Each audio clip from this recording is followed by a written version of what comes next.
My name is Nishi Kapoor. I'm currently a freshman. I'm a political science and human rights double major, and some clubs and organizations I'm part of on campus is Global House Learning Community.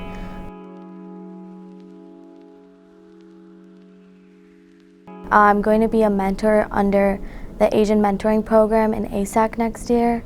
I'm also a part of Sweeter Than Fiction Book Club. I'm going to be an e-board member next year. And I also am a part of NAMI, which is like a mental health club with a really not like diverse student population, because my high school was actually really diverse.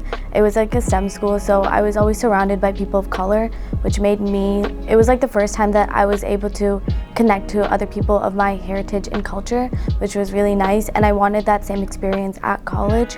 So I would say I really like how UConn has a lot of cultural organizations, and there are a lot of cultural organizations for even smaller countries and identities, which I really like, and I'm able to learn about other identities while connecting to my own. And I would say UConn has like a lot of even, so I'm South Asian, so it actually has a lot of different South Asian organizations, and there's not just like one like they just do like whatever. Yeah, if UConn had like a good foreign exchange program with India, because she was basically like, why are there so many Indian students at UConn? And I had to be like, they're from Connecticut, like they're not from India. Like there's a lot of Indian Americans in Connecticut. As an Asian American, I think it's important because there's a lot of social issues that are now like coming up in the US, but they're still not really talked about.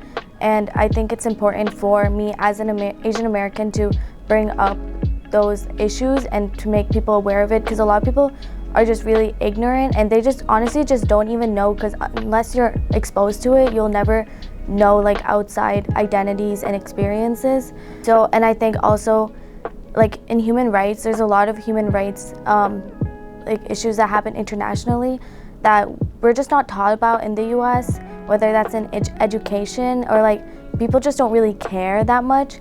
So I think it's important to bring up these issues and show that you know, other people exist too. And also I think a lot of times if you are Asian American, it can be really, especially growing up in a country that is not of your identity, that is majority white, it can be really difficult to accept your own identity and not like assimilate, and not just to like throw away that a whole other part of you, and just to be like, no, like I'm not that, like I am, just to fit in, which can be really difficult growing up because of bullying, because when you're just a kid, you just want to fit in. So you don't, I think like growing up now, I'm like, oh, like I feel sad sometimes because I don't really know like how to speak my own like language that my parents grew up speaking, because when I was a kid, like I didn't want to speak that language because I didn't want to be an outsider.